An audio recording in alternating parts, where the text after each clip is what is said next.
always surprises me. I always wonder if this will ever work, but we're live. Welcome to your Full of Dirt podcast. Every week, usually, I and Liam Poach in Salem, Massachusetts, and Craig Rodelli up in New York come to you to talk about rugby, usually on Monday nights, sometimes other nights, but here we are. Liam is bartending because you got to make that money.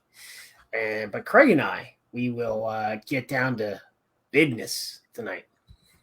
How was your week, Craig? It was great. It's a great week. Led into a 3-day weekend, which is always nice. But I think this is a great rugby weekend. We did a Valentine's Day date on Sunday night. Nice. Saw Little Women with my wife.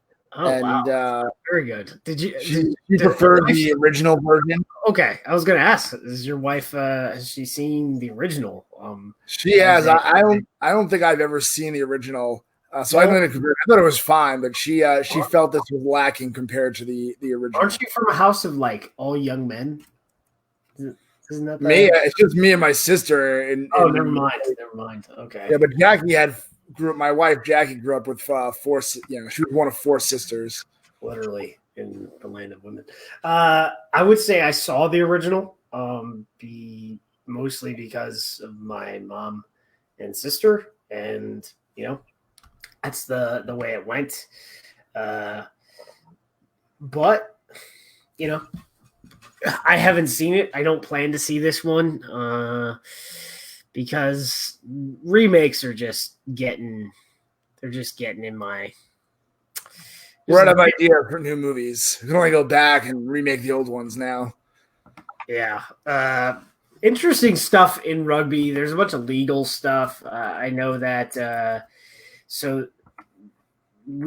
topic that we will touch on is a question that was asked about players from the championship that could come to the United States, and I think that's actually a great topic to talk about. But apparently, and this is. The RFU, due to a variety and great quantity of deliverables at the championship, was unable to deliver when it came to developing English qualified players, developing English coaches, and growing the game. So mostly focusing, I think, more towards the under 18 level, just increasing participation. Championship clubs that received a great subsidy, they did not get. I would like to point out that, there are so there's a challenge going on in the world of rugby that there isn't enough money coming into the game. We're seeing this in New Zealand. We're seeing this in South Africa. We're seeing this in Australia, and the game is like not generating enough money at the top level, apparently, to go down to the grassroots. The game at the top level, the Eagles, they don't make money in the United States, so there's no ability to do a reach back and subsidize. Well, and part of this is because of the structure. Like, all of these countries have made primacy of the national team in the game, right? Whereas in France, you have primacy of the club game. Like, the national team still means something, but the clubs, they play a different style of ball with the union. But I would say in England especially, the Pro 14, Super Rugby, the majority of rugby competitions in the world are subsidized by their national federation, whether that's the RFU, the Welsh Rugby Union, the Scottish Rugby Union, the Irish Rugby Union, and New Zealand Rugby Union. The top level professional competitions get great subsidy through the I would say the governmental structures of the game. There are only 2 leagues in the world that I know of that don't get any subsidy from their rugby football union. Guess which 2 those are? Well, it can't be USA Rugby because that is the most well-run central non-governing body ever to come into existence. I refuse to believe that they can't be. They'd be one of those two unfortunate names. Well, Major League Rugby does not receive any subsidy uh, from USA Rugby to do much of anything. If anything, we are just plowing. The owners of Major League Rugby are just plowing millions of dollars of development into the game at the professional level and even towards the Thank you, grassroots. owners of Major League Rugby. Yeah, and then the other one is, of course, the top 14, but not just the top 14, but Pro de Ligue Nationale de Rugby, LNR, as their organization is called. They received no money from France Rugby, whereas so I guess the championship was receiving something along the lines of like $1 million or no, it was like £500,000 a year per club in the championship.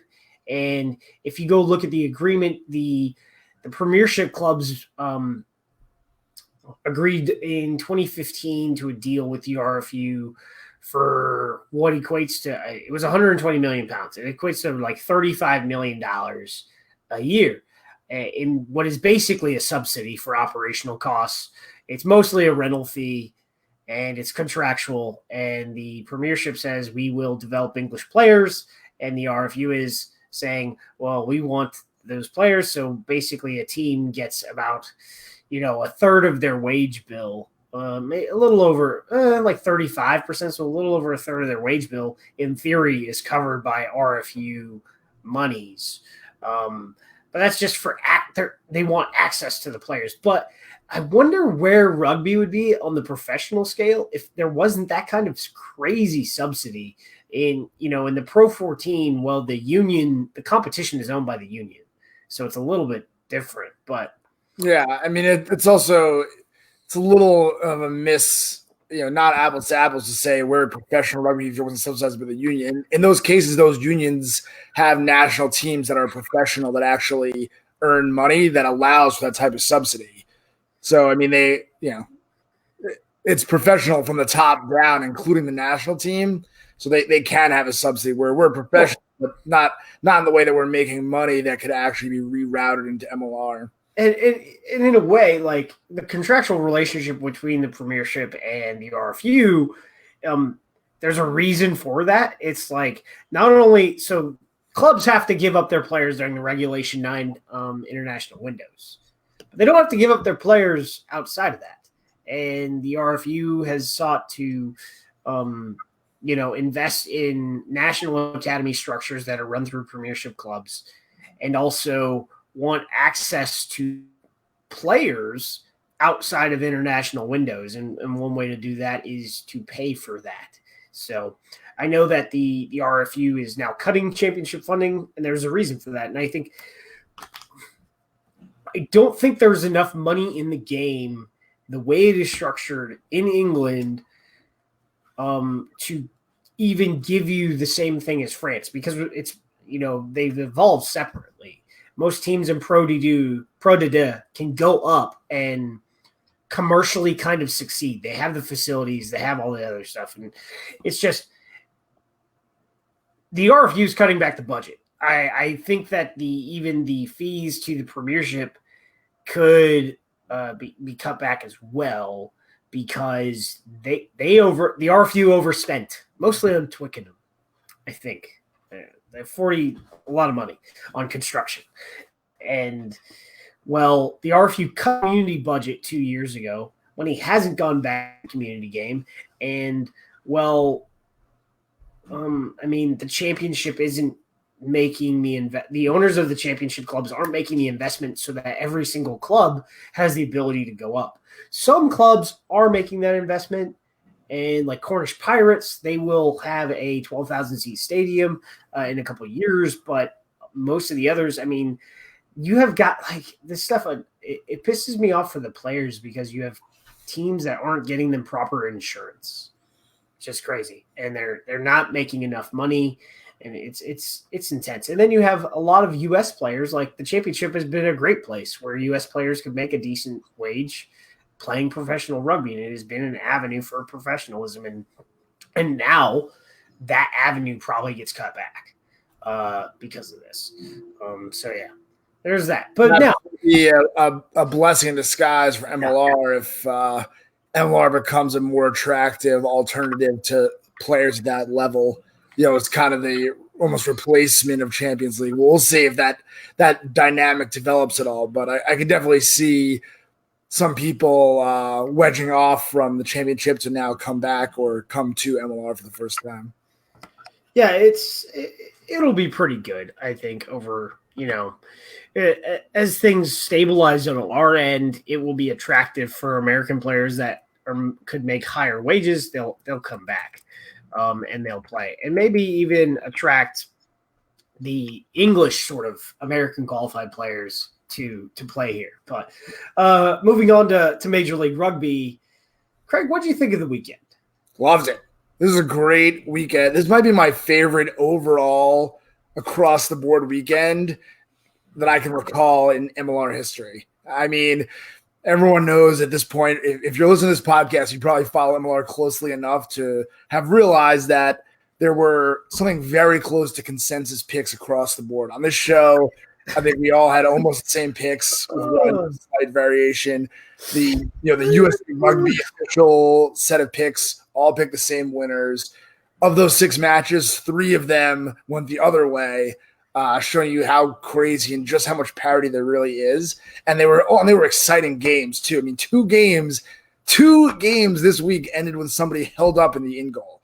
I mean, that is crazy exciting, and I was just glad to be able to witness it. Yeah, that was pretty intense. Especially the second one, I was like, wow.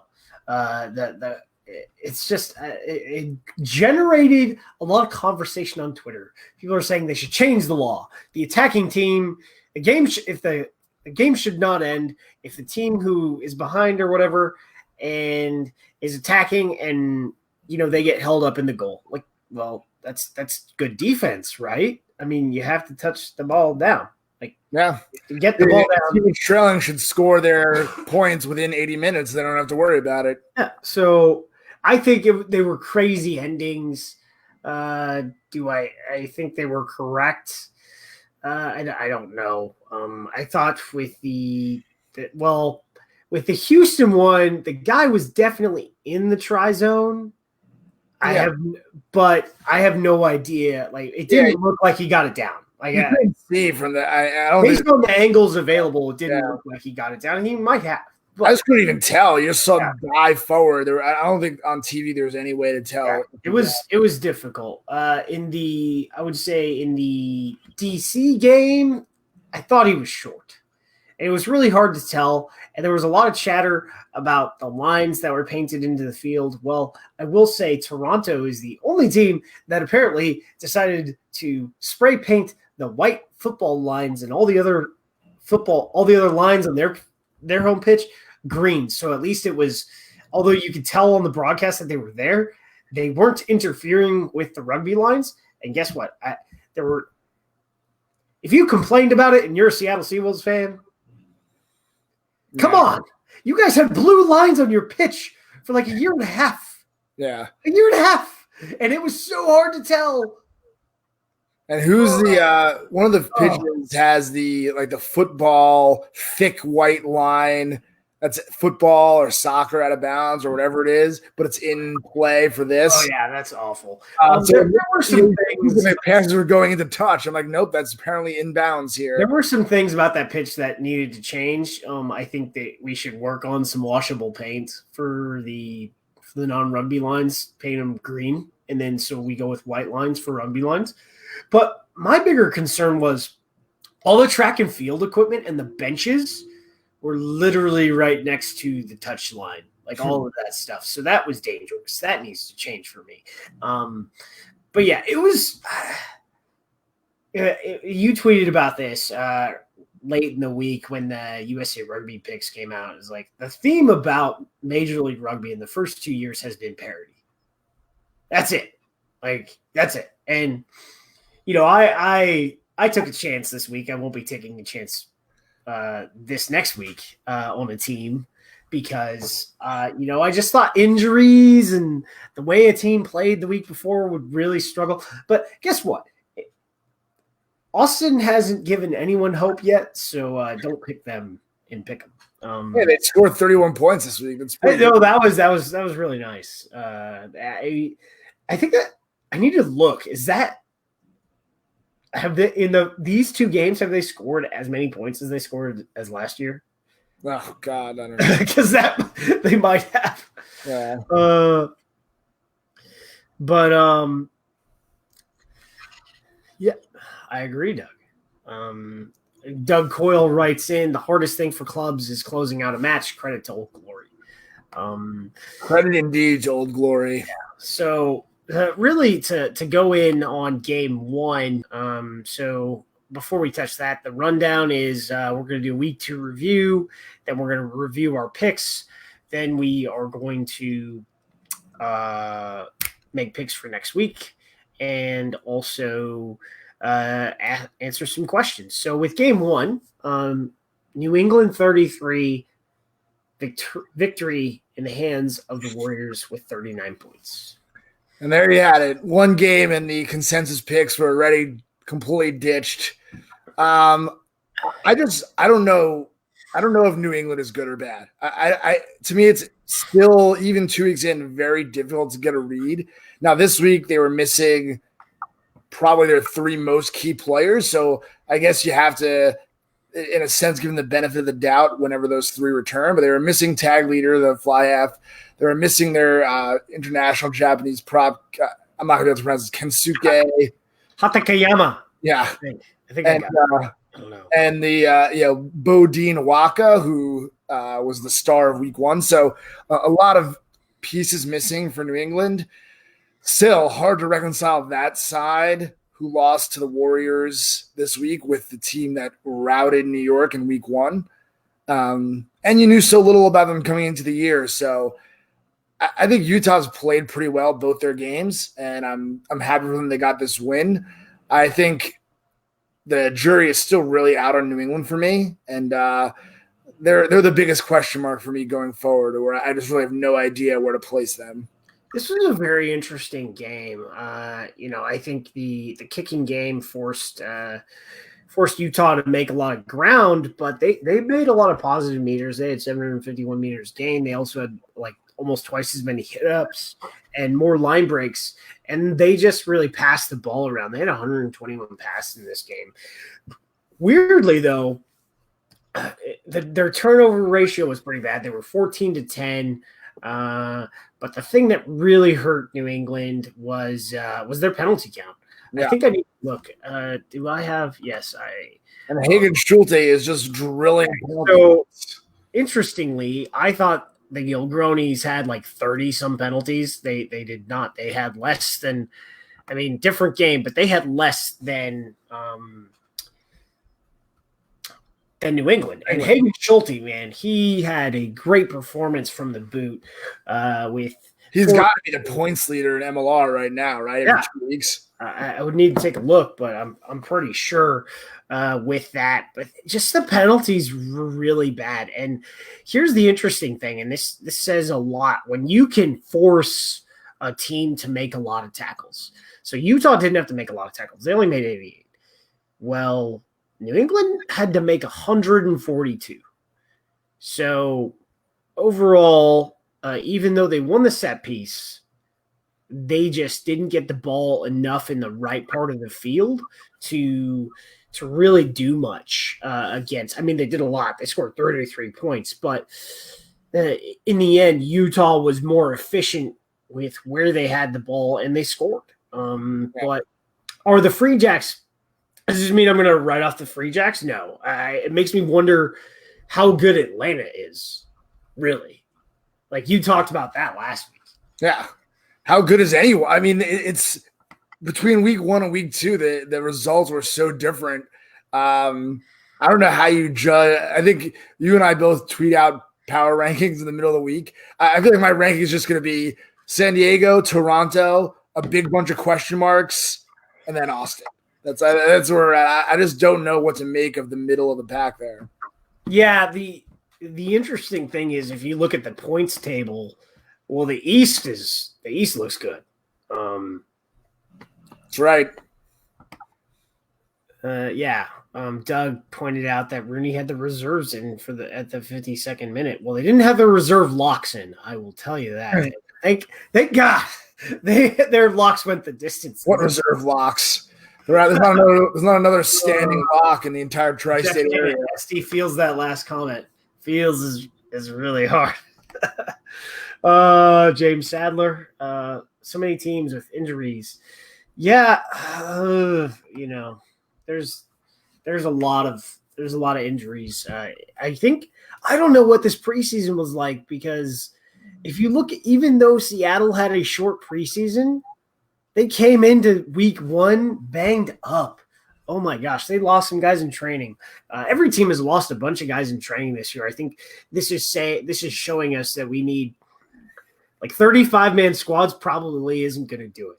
If you can enter the season with 35 healthy guys, you better hope that you stay healthy if you're in a 35-man squad. I think we're at, oh man, even in season 1, Utah used 45 dudes. Like, and that was an 8-game season. Yeah. Moving 8 games. Remember those? Moving on to game. What the heck? Yeah, you got it. It's Austin, New York. Oh, Austin, New York. I don't know what I did something here. Austin versus New York. That was something. I picked Austin. Because I picked New York on the show, but on Super Bowl, I did pick. Oh, it worked for me the week before. Did not work for me this week. I took a chance, and guess what, Austin? Not taking a chance until you win a game. So I will lose the game. That I will be willing to lose the game that you forced me to take a chance on you again. But they showed some life, didn't they? Yeah, I mean, I actually didn't think Austin looked terrible, but again, this all kind of plays into the who are these teams right now. But if you've looked last year, at least, New York was a very staunch defensive team. So scoring 31 points against New York is a good output, I think. Mason Peterson, the prop, had a great game. He, everyone got pretty riled up in the first couple of minutes when he laid out Basta. Too bad they were offside. Because that was a hell of a hit. Yeah. And he scored right later. Zinzan Elon Padic, I thought, also had a great game at 10. It was a good week for fly halves overall, but he had a good game. Fly halves made. So I think every fly half had a good game, I thought. Yeah. So I think there's something to be said for Austin's performance, but New York really came back from wherever, I don't know whatever they got lost last week, but they seem to be found again this week. Yeah, Kyle Marsh, his ability to marshal the offense was really kind of missing in week 1. They had nothing going. They never tried anything. There was no ambition to their attack. This week, I thought he, almost uniquely with ball in hand, he was running attack lines that was drawing defenders in and was making space for that first pass off him, and that enabled the breakout of debut player Troy Lockyer. Oh my gosh. Yeah, he looked great. 2 tries, almost a third where he ran the ball like 70 meters and got tackled within the 5. But I think a lot of that was enabled by Kyle Marsh playing a much more savvy game than he did week 1. So exciting game. Is Troy Lockyer for real? Is Kyle Marsh back, or was this just Austin, a weak team, and New York was taking advantage? I still don't know about New York, and most of it's because they have a lot of guys injured. Apparently, Will Leonard is going to be out for 3 more weeks due to a red card offense in week 1. That kind of sucks. He is a very good player. That's why tag leader's out, because of Will Leonard's. Yeah, well, there you go. There you go. Looking at Austin, statistically, both these teams are going to be sore. Austin had to make 174 tackles, and New York had to make 160. So the set piece was a little bit better for New York, but the biggest thing is they just took the ball where they had it in space, and they used their set piece very well when they had the chance. One of the things that really hurt the cocktails here was their lack of discipline, and I talk about the these a lot. Well, although they only conceded 11, 2 of these were yellow cards. Sione Funguia and Kelly Mudu Naroma Itoga. Both had yellow cards in the first half. Mike Kelly's was at minute 39, so it carried into the second half for 9 minutes. And, you know, that's sort of when New York started to drop the hammer quite a bit. And you didn't really see anything from Austin until the second half when it came to them really doing stuff. I think their attack needs some work. Their defense, I mean, at least they made the tackles. Their defense, as far as containing guys, could get better. One of the guys that showed he was different, Penny Tagive. He had this chip kick that was collected by, I forget who, but he ripped it out of the dude's hands. Yeah. He did it twice in like a 3-minute period. He ripped it out of one guy's hands, few phases passed, and somehow it came back his way. He ripped out of another guy's hands. All here in the last few minutes when it was probably out of reach. But, you know, that was some physical intensity that it's good to see on the Austin side. Yeah. Dean Ashton writes, do field Saturday games harm attendances? Quality marquee games, marquee names keep improving year from year. If a lot Saturday games don't harm attendances. They're not. If you look at who's who, I think most Americans are used to, you know, college rugby being on, or college football being on Saturday, and professional football being on, you know, Sunday and Monday, and some on Thursday. But if you look at Thursday games, tons of people go to those games. So there will be a few weekends where we have a Friday game, and there's going to be a weekend with a Monday game. And, you know, it's just about getting stuck in. Whether the game is on a Sunday or a Saturday, it's purely about marketing and outreach and promotion of the product.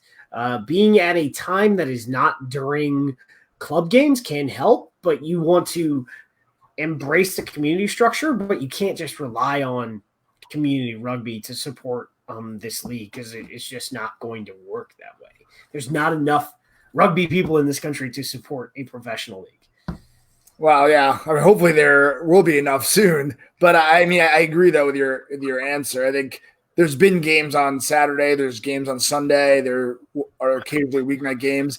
I don't think there's been a noticeable difference where Sunday games are well attended and Saturday games aren't. Yeah. It's much more city based. Certain cities seem to be drawing good crowds. Certain cities aren't. So I think my feeling is it's less to do with what day it's being played and more to do with where the stadium is and how the team is marketed relative to its local constituency. I will say, based on local time, so the East Coast teams, like every team is playing at least deep in the afternoon. It's either 3 or 4 p.m. local that the kickoff is, and some are later. So, and that's the key point when you're trying to schedule around, you know, club rugby and youth rugby, is to be later. So we have night games, we have late afternoon games. So it's really all about, you know, what the market is and the awareness of the product in that market. You know, I think the one game where it was really bad was that Austin game in season 1, which was on a Thursday. And it was sort of like short notice. I mean, was it worse than Vegas? Yeah, I'm not sure Vegas. I don't know. Turned out to beat anybody's records. So. Yeah, so moving on to game 3, the Houston SaberCats versus Toronto. Great effort from Houston. Houston is looking like they're achieving the promise that they seem to have had the first 2 years that they can never achieve. I still think Toronto, next to San Diego, is the most well-rounded team, but Houston showed they can compete with anybody. And this is one of the games we mentioned at the outset where Houston had a huge maul. It seemed like the whole team was in that maul. In the 14 players. Yeah, 82nd minute, down 5. So a successful grounding would have at least tied it with a chance to kick a conversion for the win. And they crossed the try line, but were ruled held up in the in goal. Couldn't really see on TV, in my view, one way or the other. But no reason to believe the call was wrong. But very exciting finish, and I think even in a loss, Houston should be happy with that outcome. So, what we ended up seeing here is Toronto be very undisciplined. They committed 16 penalties. They ended up Mike Shepard, who's not a dirty player, he ends up having a high tackle in the 80th minute and gets red, which really sucks. Game wasn't over, but the game, like regulation time, was over. When it came to Toronto, like they went up 17-0 very fast. There really wasn't much going on with the SaberCats. Thankfully, DeWitt Ruse, their spark plug of a scrum half, basically took life into his own hands, chased down a Sam Windsor chip kick and scored their first try. He ended up having a really good game and just guiding this attack physically and with his management at the breakdown and just moving them forward. With how they were playing the game, they just forced the Toronto defense to just make a lot of tackles. And that's how they got in. They played very physical rugby and, just kept making the game line. And Toronto made 174 tackles in this game. They're retired. Houston didn't win their own set piece, didn't win their lineouts, like when it came to this. So the fact that they were in this overall, really good for them. They also DeWitt, quick ball percentage. I think this is the fastest percentage in the league so far, 67%. So they were running that attack very fast, and good for them because I think Scotland tries to do keep having 80% quick ball percentage, 2.5 seconds at a ruck. So they were able to just get the support they needed and then get service out. So overall, really good performance. Sort of a not good performance by Toronto, but they also did enough to win. Moving on to game 4.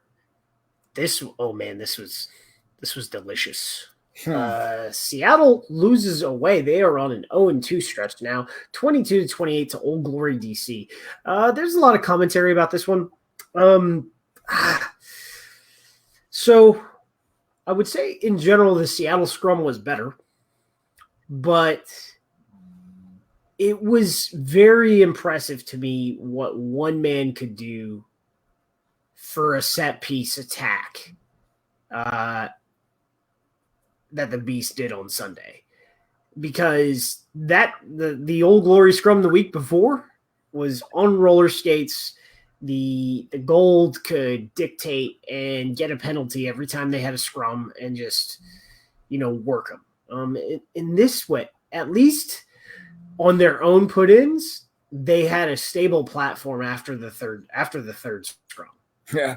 You think that first scrum when Old Glory went backwards and Beast got dumped right on his butt, he was looking around like, oh God, what decision did I make to come here? It's like, I thought this would be easy. But yeah, after the first few, they settled in a little bit, and like you said, they weren't winning, and they were the worst of the two teams scrimmage wise. But compared to where they were, Old Glory were a week before, it was a huge improvement. So, thank you, Beast, on behalf of Old Glory, and not just for scrumming though. Very active. I'm sure Aaron's gonna give you some stats. Very active, in at the point of contact, and probably a lot of energy contributed towards a new look Old Glory that, again, I think I put them last in my power rankings last week. And now they came and outplayed Seattle for 80 minutes. And I think they really, to me, what really stood out about Old Glory was they had a very unified, good team effort. Every time in training, you talk about 2-man tackles and stuff like that. And to be able to deliver 2-man tackles to a ball carrier, the defense has to be in the right position. You have to have enough people. You have to be in the right spaces, or else you run into mismatches and you can't afford to send 2 people into the tackle. I swear every time Seattle had the ball, there was a 2-man up tackle at the line by Old Glory. They were working so well together and they had so much energy, whereas Seattle seemed much more individualistic. I feel like there's a lot of Matt Turner out there. There was some JP, but there was not the same building together, and I think that's what sunk them this week. I asked a group of our friends. I said, what is the worst sin a back could commit? That's what I asked, right? Other than just being a back, they're backs already. So, but our friends were backs, so that's why we were asking, because they're already, they're already on a lost souls, but and because, man, I feel like, I know how this game should have been. It should have been a 14. You play to win the game, as Herman Edwards says.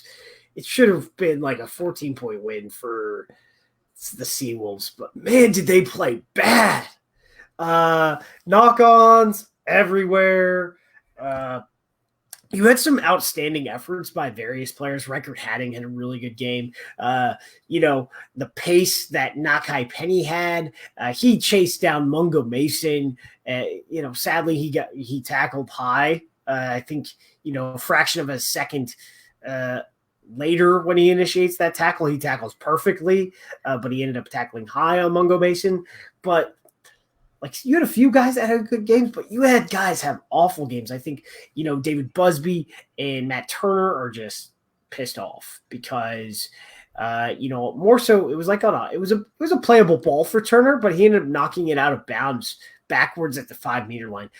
Doug Fraser kicked through on a chip and he was chasing, and David Busby turned around and chase it and try and gain possession, and he ended up touching and putting it out of bounds at the 5-meter. And both those times that set up a set piece for Old Glory, and that's sort of the theme in this game. There's the Seawolves set piece again really wasn't good. Like their scrummaging platform was pretty good, but everything else was pretty rough. I know I saw Scott Dean get some stick. I thought he had an okay game. It wasn't a bad game.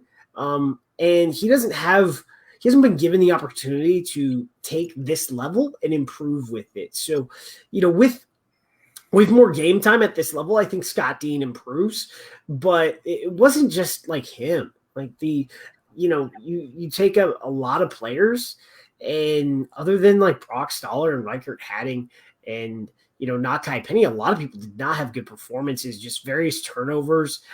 There seemed limited connection. The defense was very disjointed because if you look at even the way Old Glory was playing, it wasn't in such a way that it kept the Seawolves out.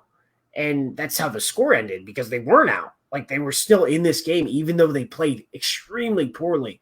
I did like the pace. What was you have these in front of you. What was the quick ball rate for Danny Tusitala? Let's find out.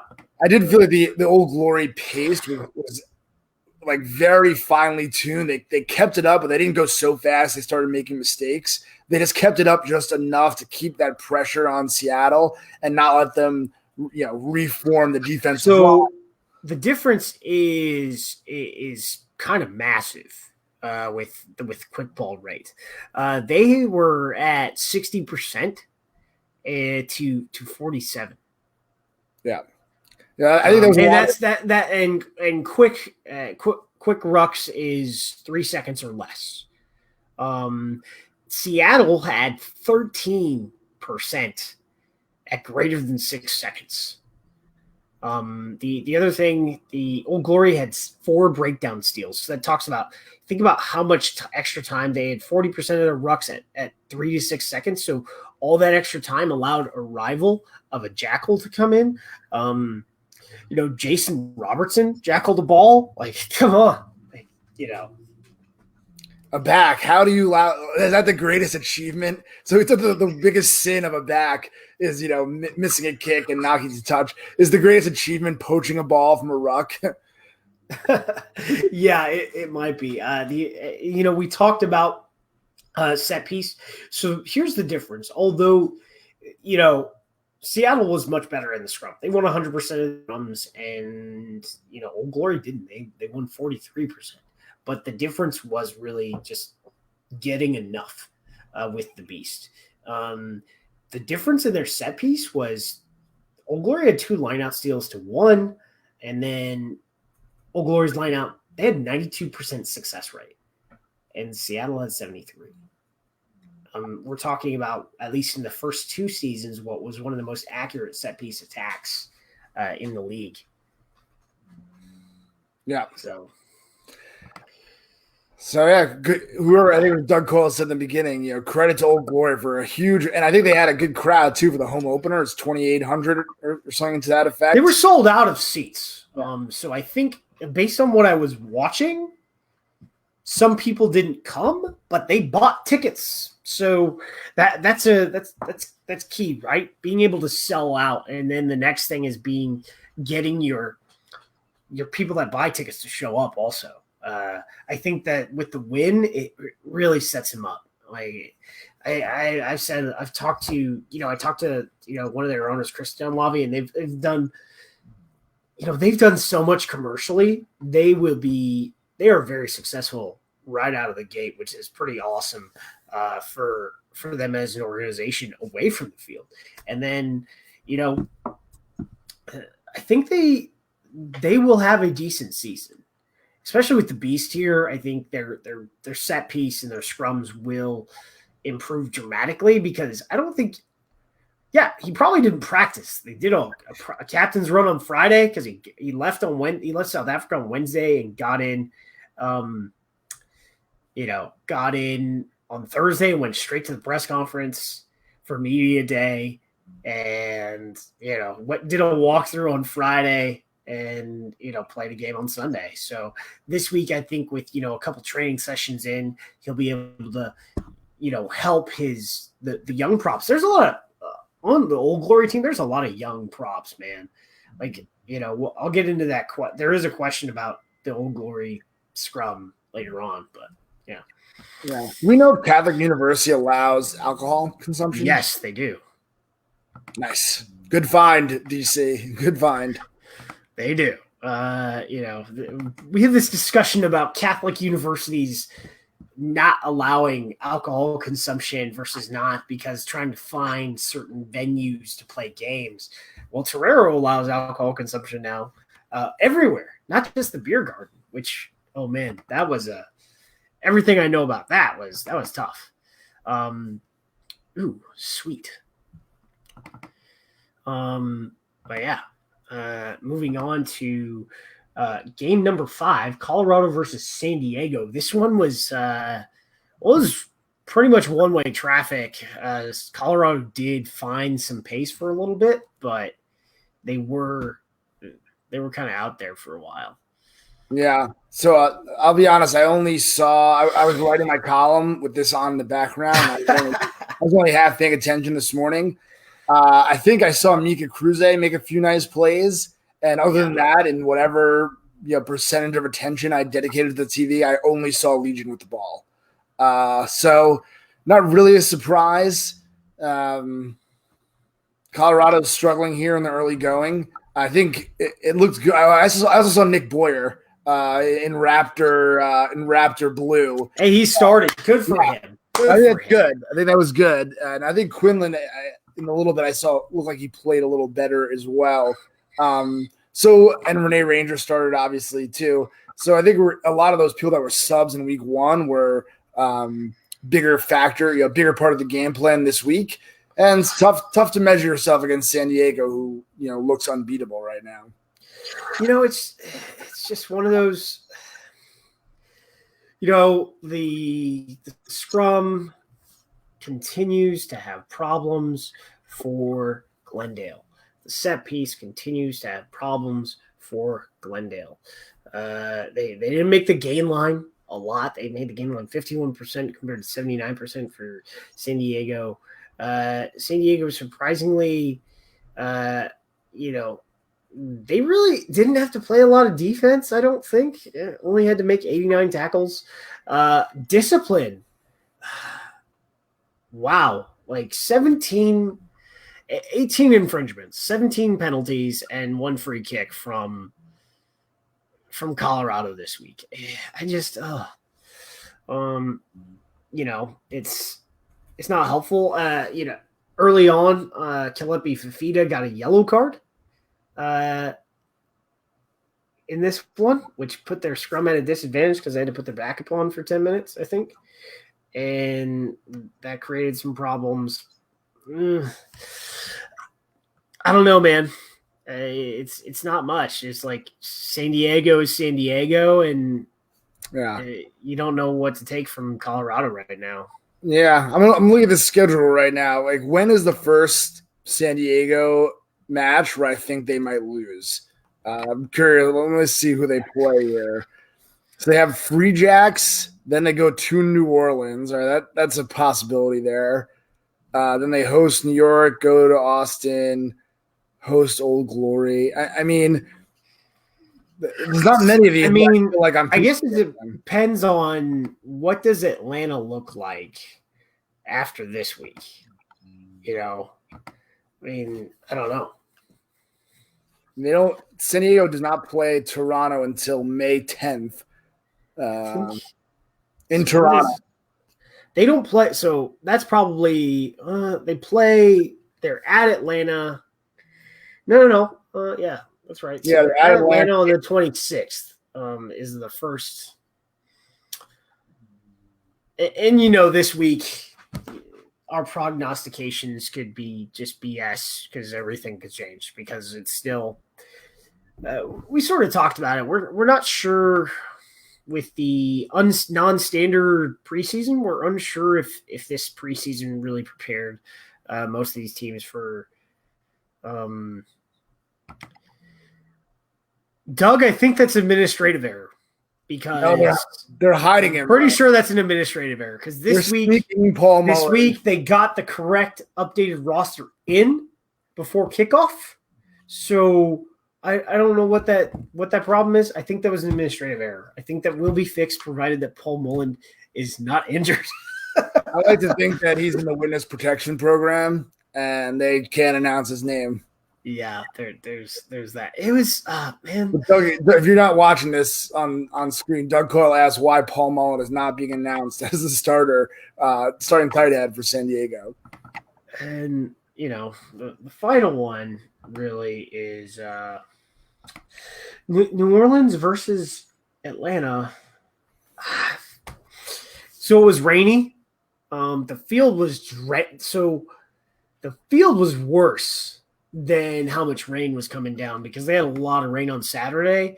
And shout out to Scott Alexander for talking to the Gold fan supporters group led by Adrian Thompson. So I guess they are not going to be playing baseball in this facility anytime soon because they are yanking out the foul netting poles.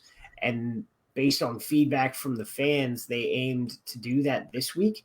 But they had so much rain, they couldn't get a crane in there to yank out those poles because they're stuck in cement. So they needed a crane in there, and then they needed to bring a cement truck in there to fill that stuff in. Who needs a crane? You have a rugby team. Come on, guys, get that pole out of there. I think yes, I will, unless miraculously things change. Well, I probably will, but I think that'll be close. We'll get into that. But overall, with this game, what did you think?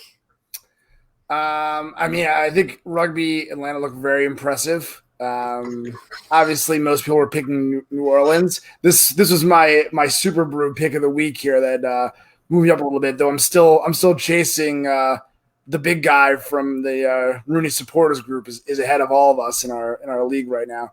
But this pick worked out well for me. I think this is the second of the new rivalries, if you want to look at it that way. Kind of the first being New England, New York, and this being now Atlanta, New Orleans. And in both cases, the incumbent team was expected to win this opening, and in both cases, the expansion team won. I think part of that, I'm sure, has to do with a fired up motivation of the underdog expansion team coming to the league. But I also just think Rugby ATL is playing very well. They got that first half against Utah in week 1 was shaky. I think they got those jitters out of their system, and they're playing a very connected game of rugby. I think they're also, keeping the pace up. They're using, Kirk Coleman and Duncan Van Schalkwyk are using kicks very well to enhance their team's performance. And Nola just didn't seem ready for how effective Atlanta was going to be. Van Schalkwyk is putting it, I wouldn't say a quiet performance, but the last 2 games, man, he's starting to show why I guess he was called into camp as a 9. Because he was he was one of the best fly halves in college rugby, and then goes into Eagles camp last year during the ARC as a scrum half. And then when he played for the Life Seniors this fall, he played at scrum half, and he is showing, I guess, MLR after dark per se, that he is putting his hand up to play Eagle 9, which is really good for us. The fact that we have more qualified players, American qualified players to play 9, because for a moment everyone's like wondering, oh, Sean Davies is retiring, so it's going to be DeHaas and who else? Well, because Dick Boyer, wanted to start at 9, and he will probably start at 9 for Glendale or Colorado the rest of the way.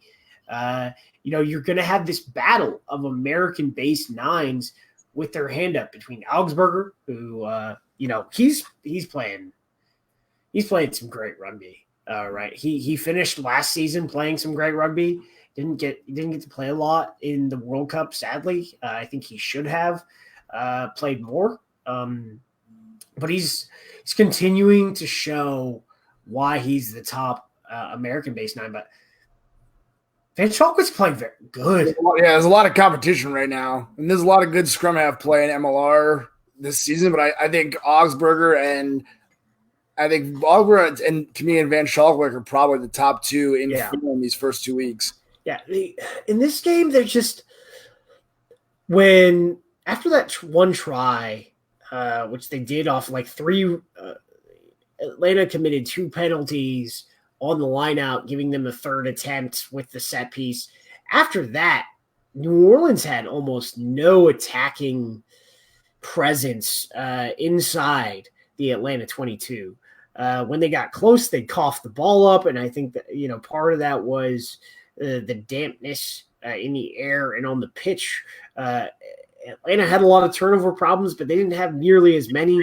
And when they got into inside between the 10 and the 22, New Orleans was undisciplined and they commit penalties. There was a yellow card which should have gone to somebody else, but was taken by Tim Maupin, sadly. Kyle, you owe Tim money. I'm telling you right now, you owe Tim money because that was your yellow card.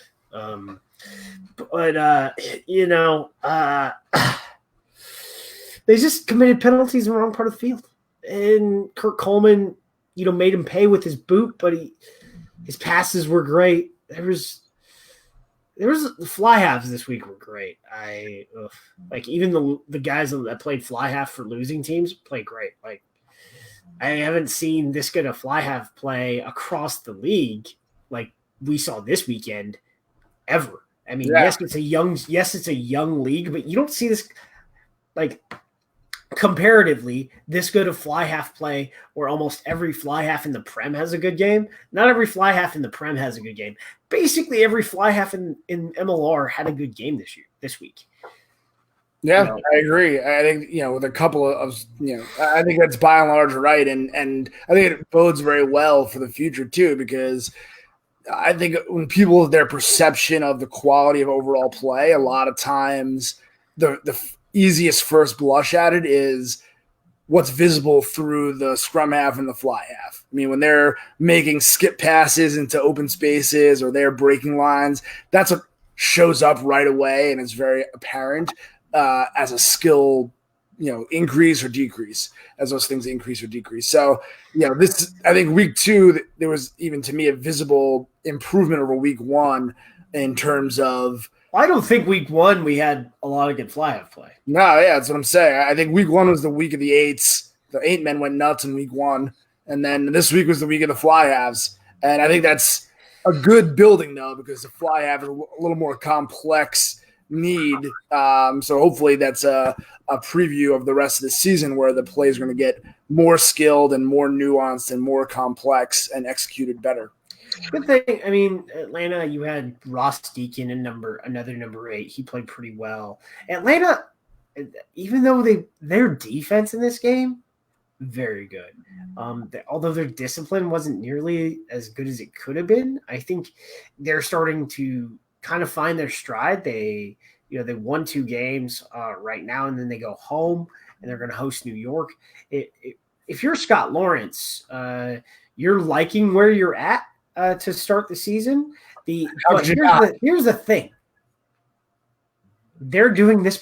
They're performing like that away with depth issues. Like they have some injuries that they're nursing, and if they get some of these players back, I would say they have a relatively shallow roster for being a new team, and I think all the new teams have a shallow rosters. In fact, I think most of the teams this year, just because the talent got spread out across the league, that we don't have nearly as deep rosters as we previously had, and the teams that did have deep rosters, they got the injury bug pretty bad. So they're not nearly as deep as they should be. Except San Diego. San Diego has 23 other guys. They are not injured, apparently. Like they're kind of fit. Everyone's like, where's Joe Peterson? And he said last week, he's like, precautionary, had a little niggle, just holding me out. Well, they didn't need him. Think about this. If you don't need Joe Peterson and you don't need Mikey Teo, because Dylan Owsley played fullback and played great.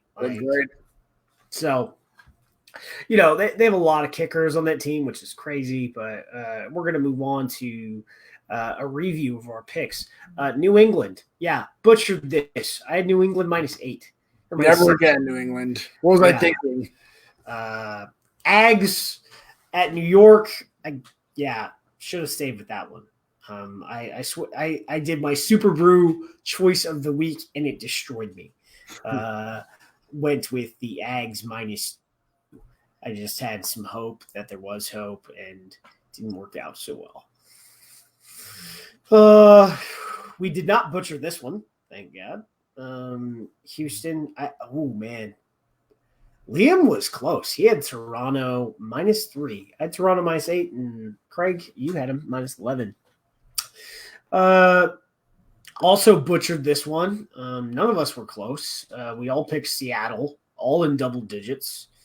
And Old Glory won by 6. So there you go. Game 5, we all expected a blowout. Colorado at San Diego Legion. I had San Diego at -18. You had San Diego -15. Liam -19. It was 29, 27, something like that. And then Atlanta at New Orleans. You had Atlanta -1. I don't think, did you? No, did you? I need to check the tape. Did you actually pick them on the show or did you just write that in? Yeah, I picked them on the show. Oh my gosh. I didn't put that in that script. You wrote that in there. Yeah. I picked them on the show. I actually upped it for Super Brew too. I put Atlanta by 3 on Super Brew, so I got the margin point as well. All right, so moving into week 3 preview, I think. What do you think about this game? Saturday, 6 p.m., New Orleans Gold at Colorado. I think New Orleans played very well the first game, especially now that we see how good Old Glory could be. I'm not sure they came fully prepared for this rugby ATL team, but I do think they'll come prepared for Colorado. Colorado not playing great. So I think even on the road, New Orleans is going to win this one. I'm going to say New Orleans by 10. I think I'm going to go. I think they're going to win. I think I'm going to go single digits, converted try. Nothing. Colorado's struggling all over the field. And Nate Osborne and that team are going to want to get back on the right footing for the rest of the season. And, there is blood in the water with Colorado being 0-2 on the trot. So, yeah, I think I'm going to go with the gold. Didn't they win up there last year? Going away. So game 2 on Saturday, Utah Warriors at Ags.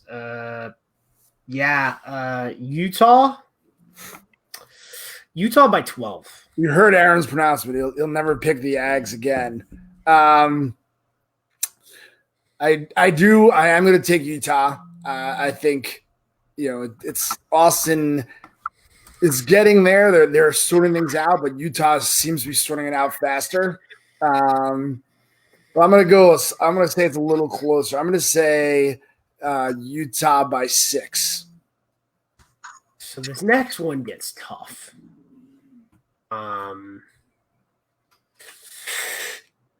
Does the Beast get bedded in, and can he do enough taking his squad to Houston and beat Houston? I think they can, but I think this is a narrow Houston victory because I think they showed this week that they can grind, they can kick up tempo, they can wake up and play a very fast and rapid style of play, which and they have a very solid set piece and scrum. So I would say Houston -3. Yeah, I think this is probably. I think there's a lot of tough ones this week. This is maybe the toughest one for me. Old Glory completely beaten senseless week 1, huge upset week 2 in their favor. I think on the road, I'm going to have to give this one to the home team, Houston. You said by 3. Okay, I'll say Houston by 5. Yeah. I think that's about right. So game 4 also, front loaded for the Saturday at 10 p.m. Eastern. We've got Toronto at Seattle. So the Seawolves are limping in. Their set piece is struggling, and you just don't know,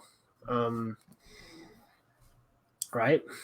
Yeah, but I think there are some things working in Seattle's favor here. I think this is a lot of travel for Toronto. The travel's mounting here.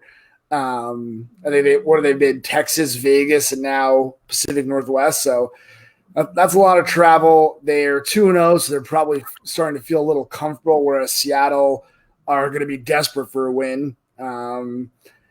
So all that said, I think it may be and Seattle beat Toronto at home last year in a pretty close one.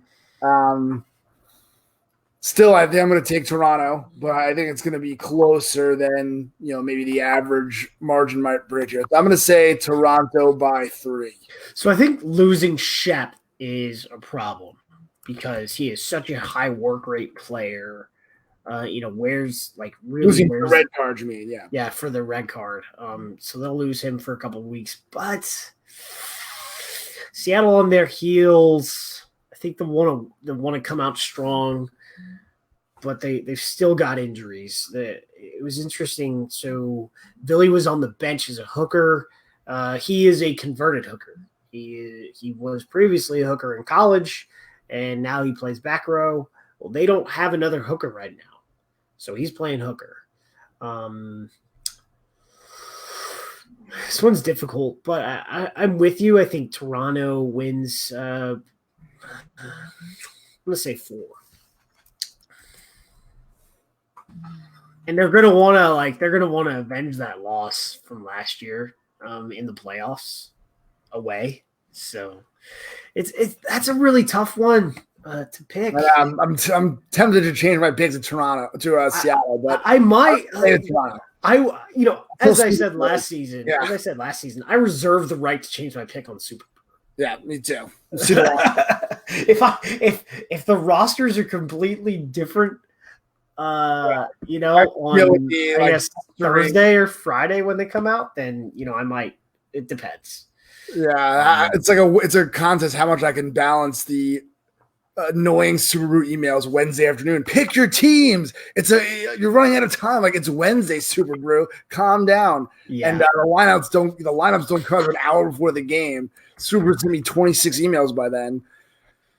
Yeah. So moving on to Game 5, Sunday, 3 p.m. Eastern, New York at Atlanta. New York's tough, man. They got thumped by New England. Then we saw New England get beat by Utah. Granted, they were under strength, but Atlanta's 2 games up against solid opponents. And yeah, they put up a lot of points against the Ags. But I think I will do home side -7. This is a hard pick. Greg McWilliams, great guy, friend, respect his coaching. He's a great coach. Scott Lawrence, also a great coach, friend. I'm flipping a coin, but unless Atlanta got a bunch of injuries that we didn't see, I think I'm going to favor them. We'll see with New York, but it's going to be tough. And it could be – I think the margin is no more than 7 for whoever wins. But I'm going to pick Atlanta this week. Yeah. Obviously, I'd love to pick New York here. I was texting some of the New York Rooster boosters before this to said, walk me through a case why New York's going to win this one. I think right now I have a feeling that as goes Troy Lockyer for the rest of the season may be the way that New York goes. Troy Lockyer, man. Oof. Yeah, I mean, if he's a find that turns out to be like the Brad Tucker of this year, just a guy not on the map that turns out to be dominant, then New York may ride that very far into the year. He had 175 meters made. Yeah. What? He did have that one funky pass, though, early on. Yeah. I don't know about this guy. I don't know what that pass was. And then he proceeded to light it up the rest of the day. But, there was no one knew that. Now, Atlanta will have a week to game plan for that. And going down to Atlanta, I feel like Atlanta's going to win this one, if I'm being honest. So I'm going to say Atlanta by 5. Yeah, I agree with that. So moving on to Game 6 at 7 p.m. Eastern, New England at San Diego. That's an easy pick for me, man. Legion by 14. Yeah, it was an easy pick week 1 against New York too. But I agree. I mean, I don't know I don't know who's going to play for New England or what to expect. But nothing has led me to believe that anybody's beating San Diego right now. So I'll go. I'll say San Diego by 22. This is a prove it. You have to beat San Diego for me to believe you can beat San Diego. Moving on to questions from Bob. First question from Ken Fallon. All 3 expansion sides have wins against quality teams. Does that say more about the expansion teams or early season rust from the established teams in the league? Both. Yeah, I think we addressed this a little bit already. I think there is rust due to a short and not very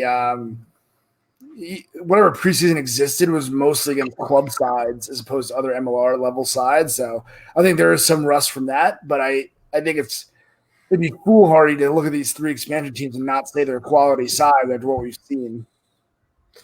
Yeah. James Sadler, why are so many teams having issues with visa approval? I mean, legally, I can tell you that percentages for P1A approval across not just this sport, but elite athlete visa approvals outside of baseball and hockey are going down. Yeah. Very down.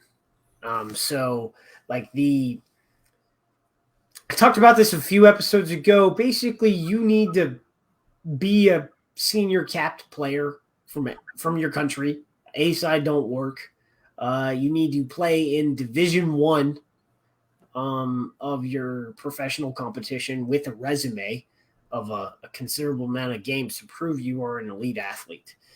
And some of these guys that have come in weren't of that level, and I just think it's going to get tougher and tougher as the time goes. Currently, with the way this administration is tightening up visa approval processes. So for some of these guys that got delayed, well, some of them weren't actually signed in the, I would say, on time period, which would have been mid to late summer. They were like, the Beast was like signed in October, so his visa was actually approved pretty fast. Yeah, I hate to say it, but I think this is the reality, and it's not going to change anytime soon. That visas are difficult to get. I mean, people here, my friends. I have a friend Graham from New York Rugby Club who, went back home for a vacation, or I forget the exact cause, but he couldn't even get back. I mean, it's very difficult to get visas right now for everyone, for any reason. So it's just the political climate we live in, unfortunately. Yeah. Scott Krasinski, why does OG scrummaging suck so bad?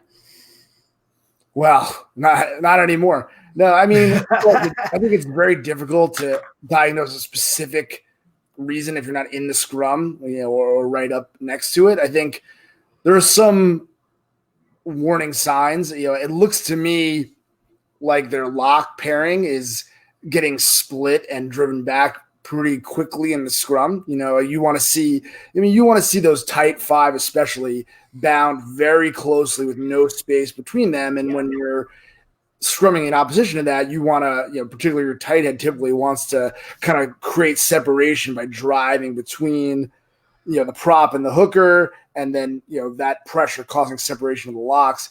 That first scrum you saw in this game where Matawarira Beast got dumped backwards, you saw like he basically fell back over the locks who were, either on the ground already or, were in the process of falling, and they looked like they had completely split before the props had.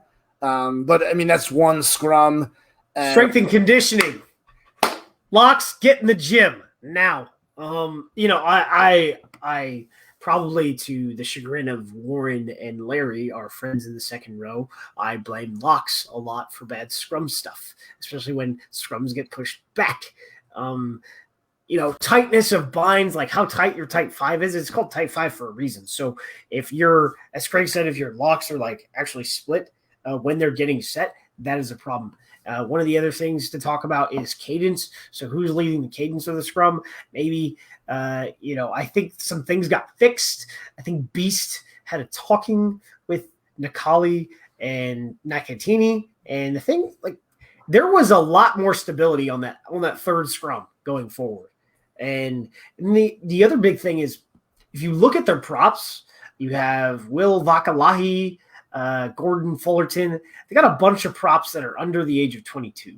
Yeah, and they're not international caps, like most props are. So one of the things that the Beast is going to bring to this team is teaching those kids proper footwork, because you can have strong locks, but if your props have very bad footwork, it doesn't matter how much they squat. Their form is going to dictate whether you go forward or backwards. And because if they don't have their center of gravity in the right place over their feet, it will collapse. It's just that is simple, and I think it will change going forward with the Beast and the young guys playing tight head and the loose head behind him, and the hookers they have will get better, and then their locks. Like, I think the biggest thing was cadence, and their cadence was completely off. Because once the Beast was like, no, we're going to do this, and they did it, and they didn't get throttled. They got beat, but they didn't get throttled like they did against New Orleans, and that was the big change. So it will get better, but, technical coaching, full-time environment, that's how you upgrade this stuff. And guys who are 21 playing, like, I guess, Chiefs U20s or Waikato U20s or something, it's not necessarily the same at this level because the guy like Gordon Fullerton is like scrimmaging against a Canadian capped international in the Judge. Yeah. Who, has played in the Prem, has played in the championship.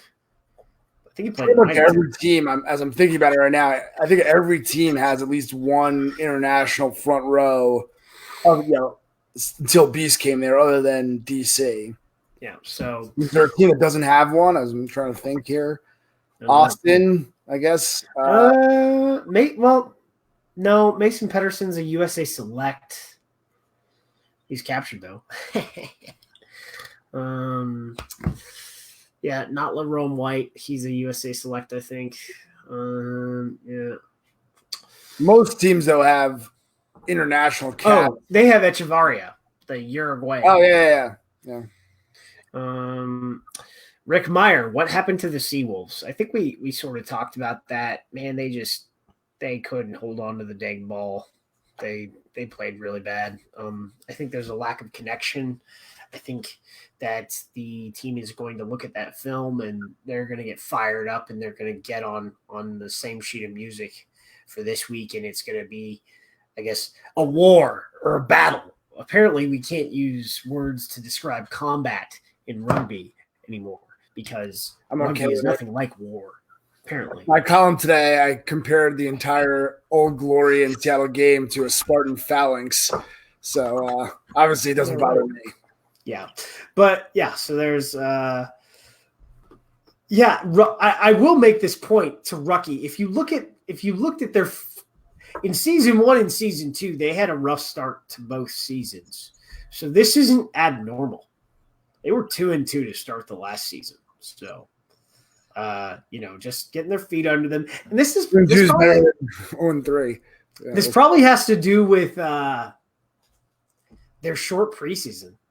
So they basically have to play like 4 MLR level games to get their feet under them, or their flippers. They're flippers under them.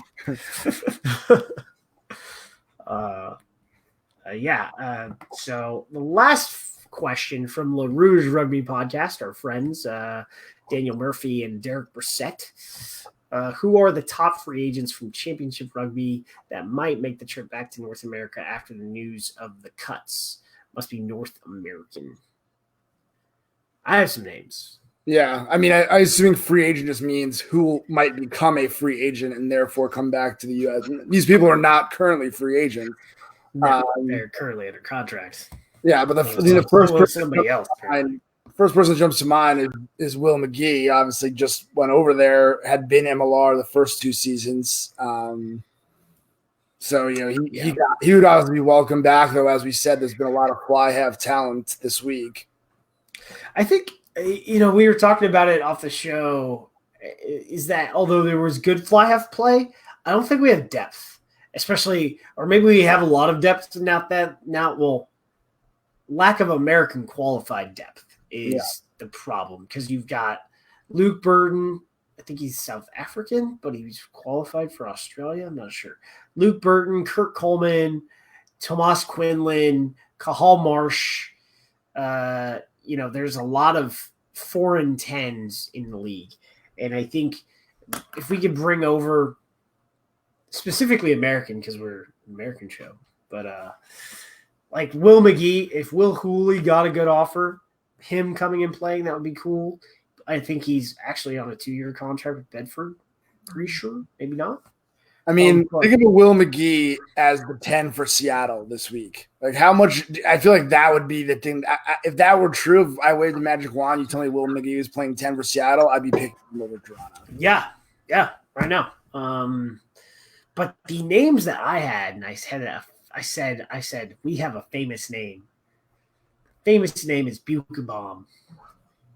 So if anyone doesn't know who the Bukabaums are, there is a Tyson Bukabaum that plays for the women's team, but everything's falls into the former hockey great Jeff Bukabaum.